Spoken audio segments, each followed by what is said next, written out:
Hi, ನಮಸ್ಕಾರ guys. Welcome back to my channel Bharat Sakshi Tumakuru. ನಾನಿವತ್ತು ಒಂದು ಹೋಟೆಲ್ಗೆ ಕರ್ಕೊಂಡು ಹೋಗ್ತಾ ಇದ್ದೀನಿ. ಅಲ್ಲಿ ಹೇಗೆ ಹೋಟೆಲ್ ಶೈಲಿಯಲ್ಲಿ ಹೋಟೆಲ್ ಫುಡ್ ಪ್ರಿಪ್ರೇಷನ್ ಆಗುತ್ತೆ ಅಂತ ತಮಗೆಲ್ಲರಿಗೂ ತೋರಿಸ್ತಾ ಇದ್ದೀನಿ.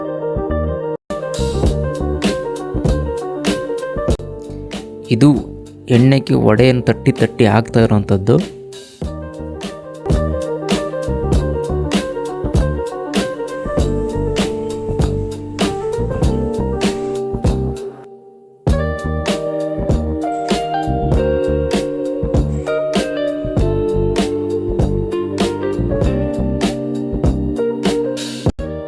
ಇದು ಆಲ್ರೆಡಿ ಇವಾಗ ಚೆನ್ನಾಗಿ ಬೆಂದಿದೆ ಅಂತೆ. ಇವಾಗ ತೆಗೆದುಬಿಟ್ಟು ಇವಾಗ ತಿನ್ನುವಂಥ ಸಮಯ.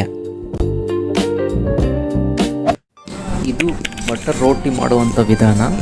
ಮೊದಲಿಗೆ ಅದನ್ನು ತಟ್ಟಿ ಮತ್ತು ಆ ಬೆಂಕಿ ಕಾವಿಗೆ ಇದನ್ನು ಕೊಡ್ತಾರೆ. ಆಮೇಲೆ ಅದನ್ನು ಬೆಂದಾದಮೇಲೆ ವಾಪಸ್ಸು ತೆಗಿತಾರೆ. ಅಷ್ಟೇ ಈ ವಿಧಾನ.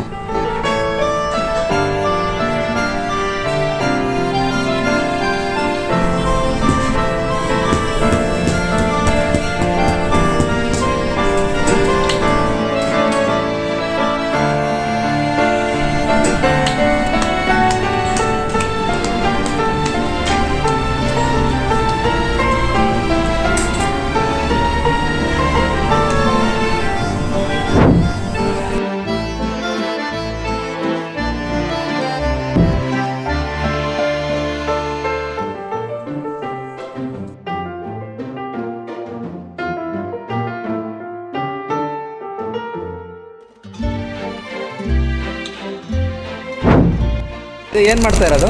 ಪನ್ನೀರ್ ಮಸಾಲ. ಪನ್ನೀರ್ ಬಟರ್ ಮಸಾಲಾನಾ?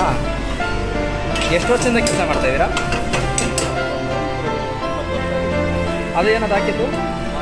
ಮಿಲ್ಕ್ ಹಾಲು ಹಾಕಿರೋದಾ? ಇದು ಏನದು ಇಂಗ್ರೀಡಿಯೆಂಟ್ಸ್? ಏನದು ಇಂಗ್ರೀಡಿಯೆಂಟ್ಸ್ ಎಲ್ಲ ಏನದು? ಯಾವುದು? ಹಾಂ, ಗ್ರೇವಿ. ಗ್ರೇವಿ ಮತ್ತು ಇದೇನು ಪನ್ನೀರು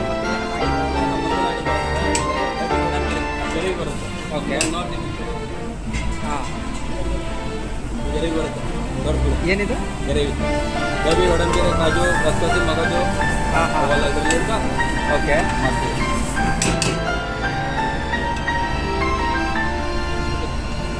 ಇದೇನಿದು? ಕ್ರೀಮು.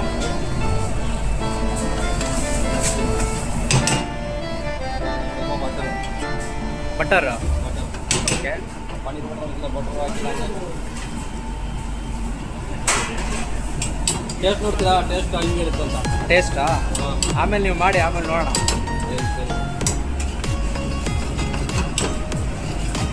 ಎಷ್ಟು ವರ್ಷದಿಂದ ಮಾಡ್ತಾ ಇದ್ದೀರಾ ನೀವು? 8-9 ವರ್ಷ ಆಗಿದೆ ಮಾಡ್ತಾ ಇರೋದು. ಏನು? 8-9 ವರ್ಷ ಆಗಿದೆ ಅಂದರೆ. ಓಕೆ. ಇವಾಗ ಅದು ಮಸಾಲೆ ಹಾಕೋದ್ರಲ್ಲ ಏನದು? ಕಸ್ತೂರಿ ಮೇಥಿ. ಕಸ್ತೂರಿ ಮೇಥಿ. ಹೌದು. ರೆಡಿನಾ ಇವಾಗ? ಹೌದು, ರೆಡಿ.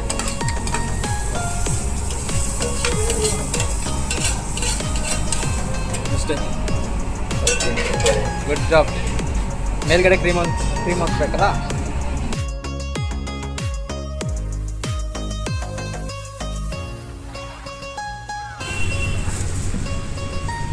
ಹೋಳಿಗೆ ಮಾಡೋದೊಂದೇಕ್ಕಿಂತ ಹೆಚ್ಚಾಗಿ ಅದನ್ನು ಶೃಂಗರಿಸೋದು ತುಂಬ ಅತ್ಯಗತ್ಯ.